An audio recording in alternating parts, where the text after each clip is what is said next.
My name is Caitlin Frame. My partner Andy Smith and I run TheMilkHouse, which is primarily a dairy farm and a creamery. We pasture livestock and we make yogurt in our creamery, and that yogurt goes throughout the state to grocery stores, natural food stores, school districts, and colleges. My day can be in the creamery, it can be feeding the cows, it can be with our kids, it can be a lot of hugging the computer all day, doing bookkeeping or invoicing. He generally is up and milking the cows by 6 o'clock probably. My name is Andy Smith, and with my partner Caitlin Frame, we own and operate TheMilkHouse, which is a certified organic dairy farm in Monmouth, Maine. A few of the things that make organic different is that we're not allowed to use any synthetic pesticides or fertilizers. One of the other big things from an animal management perspective is that our cows are required to graze during the growing season. So at our farm, from sometime in May until normally sometime in October, even November, our cows are out grazing on fresh grass every day. We feel like that's really important because it's really great from a quality of life perspective of the cows. Cows really like to be outside, and it's a nice day anyway. It also has some other benefits in terms of well-managed pastures can sequester carbon. We can actually build soils instead of potentially eroding soils, which happens when you till soil. And it's also possible that the milk and meat that results from cows that are grazed on grass, as opposed to being fed a lot of grain and corn silage, have healthier fatty acid profiles and other things than they otherwise would.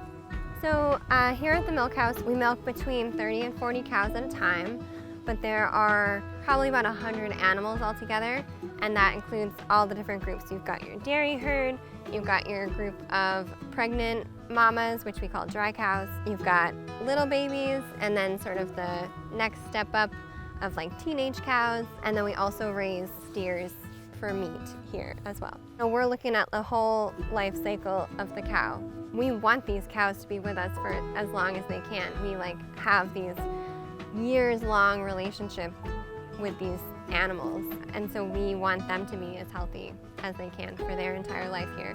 There's quite a spectrum as far as genetics when it comes to cows. So you can have a Jersey cow that's actually not too dissimilar from a Holstein cow, or you can have a Jersey cow that has been bred to do really well on grass, and it's going to be a much smaller framed cow, and it's going to be this little barrel shaped cow. It's a little grass fermentation machine.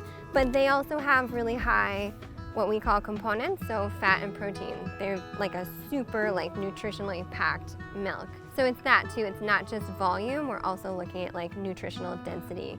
All cows are meant to eat grass as the majority of their diet.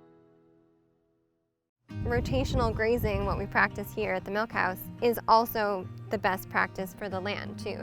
And there is a lot of research right now looking into the carbon capture potential of grass-based agriculture, which is pretty cool. We divide up all of the pastures on our farms very intensively, so our cows are moved into small paddocks, we call them, small segments of the pasture. Generally, they get a new paddock every 12 hours throughout the day.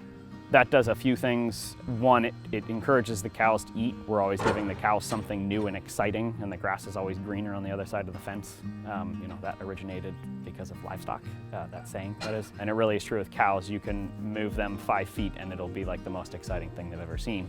I think we're both drawn to agriculture because seeing the impact that nutrition coming from certain foods can have on individual people and what that does for communities. But I think what organic does is really prioritize human health, environmental health. We're looking at the health of local economies. Farms are a huge part of that. So we started working with schools 2 years ago. It was really, a great opportunity for us to use some of the milk we would no longer be able to be shipping. Kids these days get a lot of their calories at schools. They get 2 to 3 meals a day, depending on how the school structures mealtime or what kids are opting into. At TheMilkHouse, the yogurt that we're sending to schools is generally our whole milk yogurt, either the plain, the maple whole milk yogurt, or the blueberry whole milk yogurt. So our cows make a nutritionally dense milk. It's high in fat, it's high in protein, and because it's organic, we are not using pesticides or herbicides or fungicides. But when you start with a really good milk, a high component milk, you don't need any of that. We make our yogurt with milk and probiotic bacteria. It's just a food that can be really simple. And I say that about a lot of food, right? There are like these traditional ways to make food really simply, or we can start with like subpar ingredients that need additives to like give it the texture that like a traditional food made in that way already has. The maple syrup and the blueberries are sourced from Maine, from 2 different producers in Maine. It's Grey J maple syrup, which is out in Jackman, which is like way north and west of here.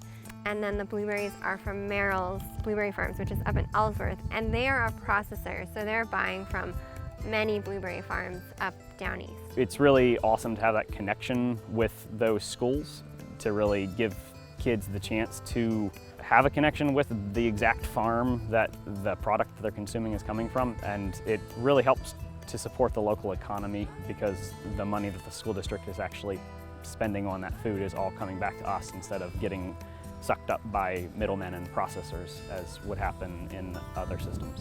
It's always been about access to good food and like how can we increase that access.